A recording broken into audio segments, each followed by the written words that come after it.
In 1994, FedEx flight engineer Auburn Calloway boarded Flight 705 with a guitar case. Inside were 2 claw hammers, a spear gun, and a plan to murder the crew. Facing termination for lying about his flight hours, he knew FedEx's life insurance would still pay out if he died in a workplace accident. So his plan was to bludgeon the pilots to death mid-air, crash the plane, and make it look like a mechanical failure, so that his ex-wife and kids could collect the payout. Once airborne, he ambushed the crew, cracking skulls and severing arteries with hammer blows. One pilot lost half his blood, while another had his face crushed and nearly lost an eye as Calloway tried to gouge it out. But bleeding out and barely conscious, the pilots fought back, rolling the plane 140 degrees to disorient him and eventually beating him into submission.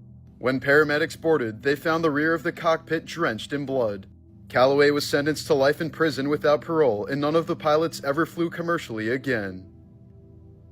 Morbid Facts, Part 688. Roseanne Barr's life has been marked by a series of dark and dramatic turns. At 16, she suffered a near-fatal brain injury when a car accident launched her through a windshield, embedding a hood ornament into her skull and triggering violent seizures. The trauma led to an 8-month stay in a psychiatric institution, where she later claimed she was over-medicated and misdiagnosed. Her career eventually soared with the TV show Roseanne, but it was repeatedly marred by controversy, including her infamous 1990 national anthem performance, which ended with her grabbing her crotch and spitting on the field.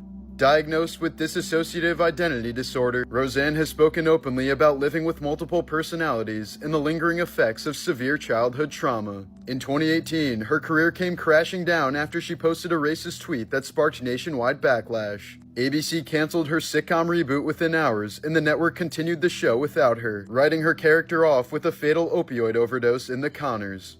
Morbid Facts, Part 583. Just last year, Nicolas Cage's son Weston was arrested after reportedly assaulting his mother, Christina Fulton. The woman says she rushed to Weston after hearing he set his apartment on fire. But upon her arrival, her furious son snapped, violently pulling her into an elevator by her hair before crushing and suffocating her. Fulton testified, "He shoved his thumb into my eye socket. The pain was excruciating. My vision went black. I was losing consciousness." She credited one of Weston's friends with potentially saving her life by intervening before the attack got too ugly. Weston was recently ordered to complete a 2-year mental health diversion program instead of serving prison time.